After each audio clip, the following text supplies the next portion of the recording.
ஆசிடே இல்லாத பேட்டரி வேணுங்க சார். தண்ணியே ஊத்தக்கூடாது. 10ல இருந்து 15 வருஷம் எனக்கு லைஃப் வேணும். நண்பர்களே, இன்னைக்கு நம்ம பார்க்க போறது இன்வெர்டர் பேட்டரி தான். இந்த பேட்டரி வந்து இன்னைக்கு எல்லாத்தையும் ரீப்ளேஸ்மெண்ட் பண்ணிடுது. இந்த பேட்டரி வந்து லித்தியம் ஃபெரோபாஸ்பேட். இந்த பேட்டரி தான் இன்னைக்கு ட்ரெண்டிங்ல போயிட்டு இருக்குது. ஸோ இந்த பேட்டரி வந்து எதுக்காக மாத்துறோம் அப்படின்னா, லெட் ஆசிட் பேட்டரிக்கு பதில் இந்த பேட்டரி வந்து மாற்றி பேக்கப்பும் நம்ம அதிகமாக கொடுப்போம். உங்களுக்கு வந்து சீக்கிரமாக சார்ஜ் ஆகும்.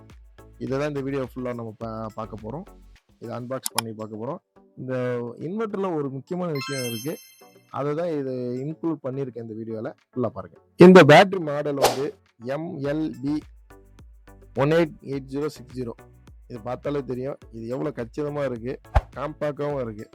மற்ற பேட்டரி லெட் ஆசிட் பேட்டரியில் பார்த்தீங்கன்னா வெயிட்டாகவும் இருக்கும். நம்ம ஒரு லாஃப்டில் தூக்கி வைக்கிறோம்னா கூட 2 பேர் இல்லாமல் லாஃப்டில் வைக்க முடியாது லெட் ஆசிட் பேட்டரி. இதை ஒரு ஆள் தூக்கிட்டு மேலே வச்சிடலாம். நீங்கள் வீடு காலி பண்ணுறீங்க, ரெண்ட் ஹவுஸில் இருக்கீங்க அப்படின்னா நீங்கள் எடுத்துக்கிட்டு மூவ் ஆன் பண்ணுறதோ கடையில் வச்சுருந்தாலும் ஈஸியாக வந்து அக்சசபிளாக இருக்கும். இது 12 வோல்ட் 100 ஏஹெச்ல இந்த பேட்டரி வந்து கிடைக்கிது. இந்த பேட்டரியில் 5 முக்கியமான விஷயங்கள் இருக்குது. 0 மெயின்டெனன்ஸ். இதில் தண்ணியே ஊற்ற தேவையில்லை, ஒரு தடவை வாங்கிட்டீங்கன்னா போதும். அதுக்கடுத்து பார்த்தீங்கன்னா ஃபாஸ்ட் சார்ஜிங். இது வந்து சாதாரண லெட் ஆசிட் பேட்டரியை விட வேகமாக சார்ஜ் ஆகும்.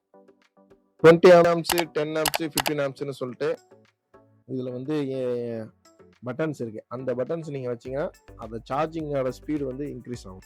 லைஃப் நல்லா வரும். இது வந்து சைக்கிள் வந்து அதிகமாக இருக்கும். பேட்டரியோட சைக்கிள் 3500 சைக்கிள்னு சொல்லிட்டு சொல்கிறாங்க.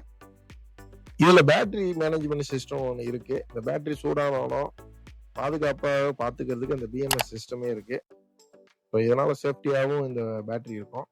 இந்த பேட்டரியை பொறுத்த வரைக்கும் இன்வெர்டருக்கு வந்து இந்த பேட்டரிக்கு தகுந்தா போல இருக்கிற இன்வெர்டர் மட்டும் தான் நம்ம போடணும். அதுலேயே வந்து ரெக்கமெண்ட் ஃபார்ன்னு சொல்லி போட்டிருக்காங்க பாருங்க.